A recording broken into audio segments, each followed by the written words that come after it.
An alleged photo of a flying saucer landing on the flight deck of an aircraft carrier is genuine, according to William Tompkins, a retired aerospace engineer who had a 4-decade career with leading U.S. corporations up until 1984.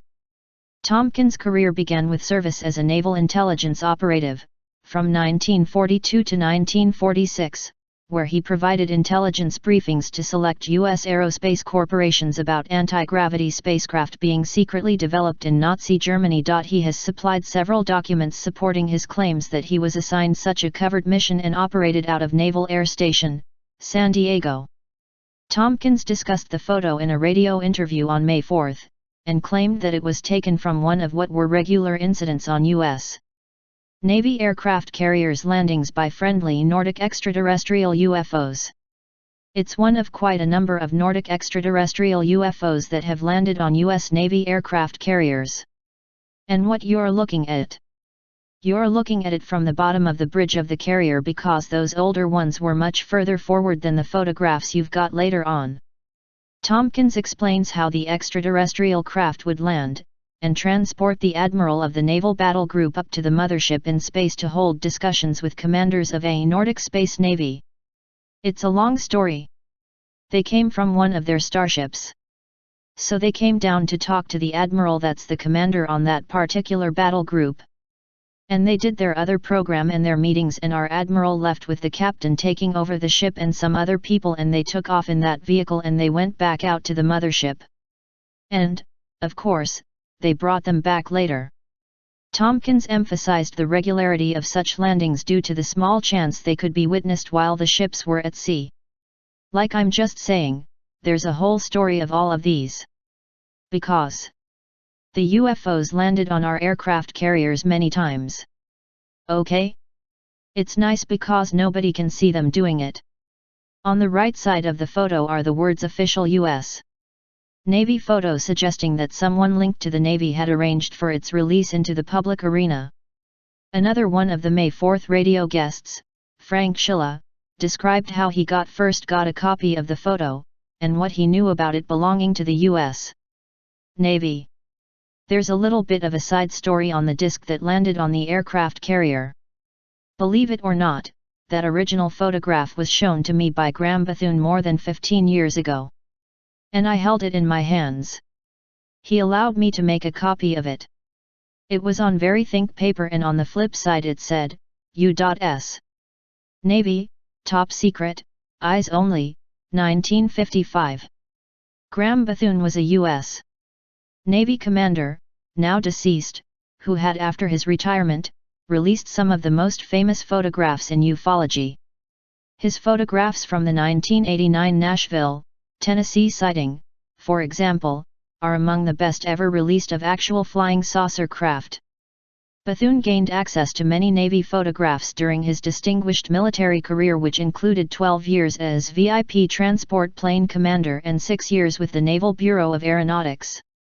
He subsequently worked for years to help disclose UFO-related information, and there is no reason to believe he would fabricate the photo of a UFO landing on an aircraft carrier. Schilla described the circumstances under which Bethune allowed him to make a copy 15 years ago, and what happened when he first shared it with Tompkins in May 2016.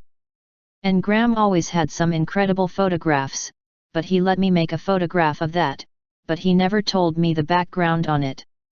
When I told Bill Tompkins about it, he said, "Frank," he says, "can you get the photograph to me?" He says, "I think I know the story behind it." And he got the photograph today, and he said this dovetails right into his book, starting on page 2. On pages 2 to 3 of his book, Selected by Extraterrestrials, which was published in December 2015, Tompkins describes an incident very similar to that depicted in the photo. A large flying saucer hovered over the aircraft carrier group led by the USS Coral Sea. 5,000 Navy personnel saw the hovering flying saucer, according to Tompkins. He next described telepathic communications being established between the commanding officers of the aircraft carrier battle group and the hovering flying saucer, before ending his story.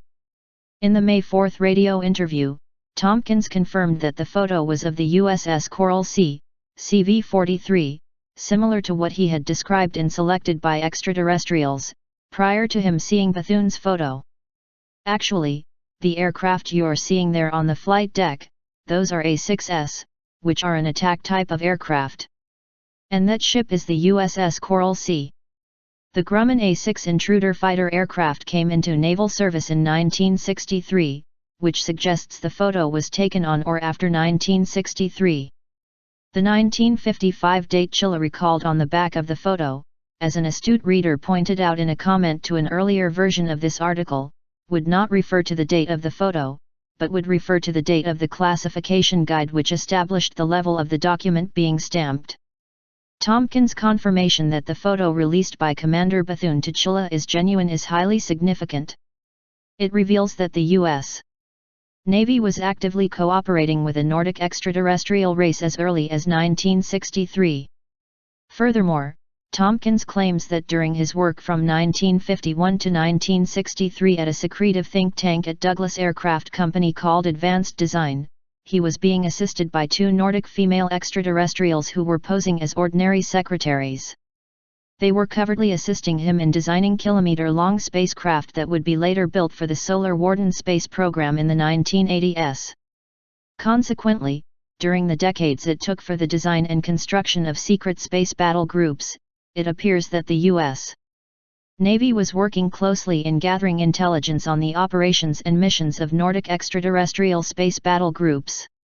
Tompkins also says that the Nordics were locked in a galaxy-wide conflict with reptilian extraterrestrials, who had allied themselves with Nazi Germany during World War II, and assisted the Germans in building a secret space program in Antarctica. The photo of a flying saucer landing on an aircraft carrier, if based on a genuine incident, would be hard evidence that the U.S. Navy has since the 1960s, been actively cooperating with a group of friendly Nordic extraterrestrials which had identified the Navy as allies in a wider galactic conflict.